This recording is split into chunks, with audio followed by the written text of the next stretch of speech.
It's a big car, longer than BMW 5 Series and Mercedes-Benz E-Class, and almost as luxurious.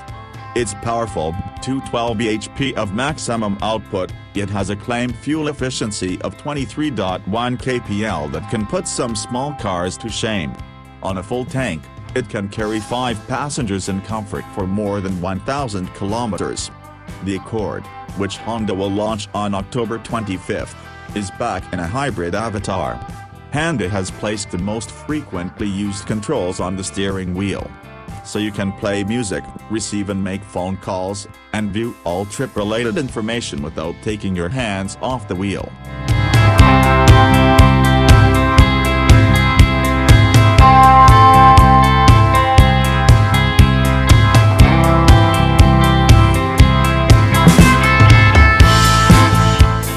The exterior design is expressive.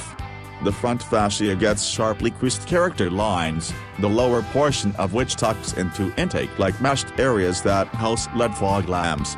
The grille, similarly, neatly merges into headlamps. There are blue accents on the grille, headlights and taillights, which, along with the hybrid badging, provide the car a distinctive look. It rides on sporty 18-inch alloy wheels. Seats are comfortable and supportive. Honda says a lot of technology and thought has gone into designing the cabin.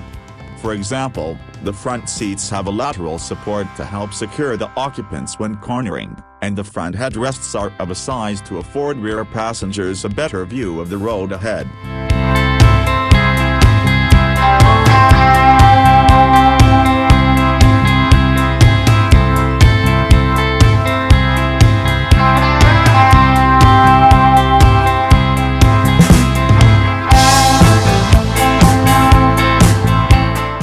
The Accord Hybrid is a massively improved product.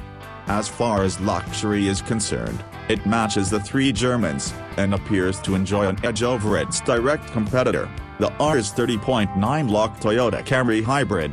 However, unlike the Camry Hybrid, which is assembled locally, and thus qualifies for government subsidy under the famed Faster Adoption and Manufacturing of Hybrid and Electric Vehicles scheme, the Accord Hybrid is a CBU import and won't qualify for subsidies. That means the price could shoot up to Rs 3540 lakh. Is it still worth it? For the technology you get, it is.